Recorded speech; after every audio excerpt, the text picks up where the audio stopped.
In the common law system, new principles of law often come from court decisions rather than legislation. Does this same framework apply to administrative law?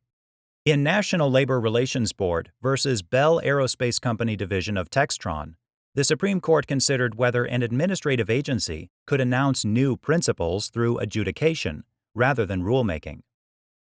Bell Aerospace Company, division of Textron, or Bell for short, operated a plant manufacturing aerospace parts. A union petitioned the National Labor Relations Board, or the Board for short, to hold an election to determine whether to certify the union as the exclusive bargaining representative for 25 buyers who worked in Bell's purchasing and procurement department. Bell opposed, arguing that the buyers were managerial employees, not covered by the National Labor Relations Act. The board held a hearing at which it determined that although the buyers were managerial employees, they were covered by the Act, which it interpreted to exclude only certain managerial employees. The buyers then voted to be represented by the union.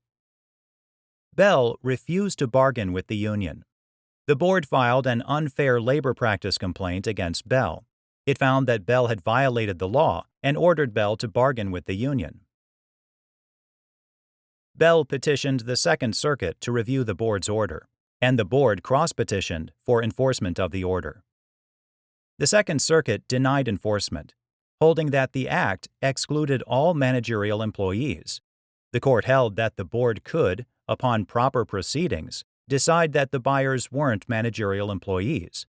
However, because of a long line of prior board decisions holding that buyers were managerial employees, the court held that the board would have to use rulemaking rather than adjudication if it sought to reclassify the buyers upon remand.